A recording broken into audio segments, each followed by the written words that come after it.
In a narration found in Sunan IB, near Marjar, number 4251, the Holy Prophet Muhammad, peace and blessings be upon him, advised that people commit sins, but the best person who commits sins is the one who sincerely repents.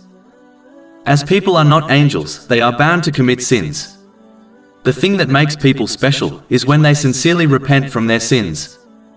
Sincere repentance includes feeling remorse, seeking the forgiveness of Allah, the Exalted, and anyone who has been wronged, making a firm promise not to commit the sin or a similar sin again, and making up for any rights which have been violated in respect to Allah, the Exalted, and people.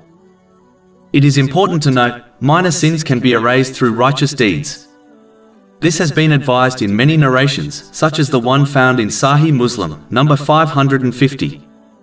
It advises that the 5 daily obligatory prayers and 2 consecutive Friday congregational prayers erase the minor sins committed in between them, as long as major sins are avoided. Major sins are only erased through sincere repentance.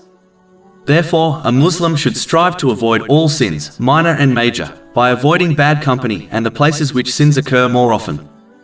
They should gain and act on Islamic knowledge so that they adopt the characteristics which prevent sins, such as steadfastness, patience, and the fear of Allah, the Exalted. They should learn how to use the blessings they have been granted correctly, so that they avoid using them in sinful ways. And whenever a sin happens to occur, they must immediately sincerely repent, as the time of death is unknown. And they should continue obeying Allah, the Exalted, by fulfilling His commands, refraining from His prohibitions, and by facing destiny with patience according to the traditions of the Holy Prophet Muhammad, peace and blessings be upon him, without giving up.